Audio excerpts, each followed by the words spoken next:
যে সকল ঘটনা বহু বছর ধরে দেশের রাজনীতির কেন্দ্রবিন্দুতে থাকা শেখ হাসিনা এবার হয়তো আর ফিরছেন না সেই জায়গায়। ক্ষমতাচ্যুত হয়ে দেশ ছেড়ে পালানোর পর প্রথমবারের মতো আন্তর্জাতিক সংবাদ মাধ্যমে মুখ খুলেছেন সাবেক এই প্রধানমন্ত্রী। 29 অক্টোবর বুধবার রয়টার্সের প্রকাশিত সাক্ষাৎকারে শেখ হাসিনা জানান, তিনি বা তার পরিবারের কেউই আর আওয়ামী লীগের নেতৃত্বে নাও থাকতে পারেন।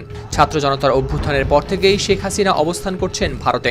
ক্ষমতাচ্যুত হওয়ার পর আন্তর্জাতিক মিডিয়ায় এটি তার প্রথম আনুষ্ঠানিক সাক্ষাৎকার। শেখ হাসিনা রয়টার্সকে বলেন, এটা আমি বা আমার পরিবারের ব্যাপার নয়, শুধু বাংলাদেশ যে ভবিষ্যৎ চায় তা অর্জন করতে হলে সাংবিধানিক শাসন ও রাজনৈতিক স্থিতিশীলতা ফিরিয়ে আনতেই হবে। কোনো একক ব্যক্তি বা পরিবার দেশের ভবিষ্যৎ নির্ধারণ করতে পারে না। আপনার রুচির সাথে মানানসই স্টাইলিশ সব ডিজাইন থেকে বেছে নিন জংমুক্ত ও long lasting shine basin tap. Fittings shine তো সবকিছু ফাইন।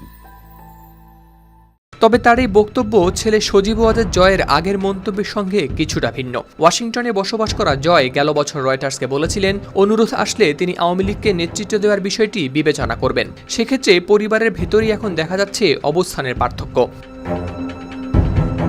বর্তমানে তার দল আওয়ামী লীগের সকল রাজনৈতিক কার্যক্রম দেশে নিষিদ্ধ হওয়ায় শেখ হাসিনা রয়টার্সকে জানান, আওয়ামী লীগকে বাদ দিয়ে নির্বাচনের মাধ্যমে গঠিত কোনো সরকারের অধীনে তিনি দেশে ফিরবেন না এবং আপাতত ভারতেই থাকার পরিকল্পনা নিয়েছেন তিনি। ইমেলে রয়টার্সকে দেয়া প্রশ্নের জবাবে শেখ হাসিনা আরও বলেন, আওয়ামী লীগের উপর নিষেধাজ্ঞা কেবল অন্যায় নয়, এটি আত্মঘাতীও বটে।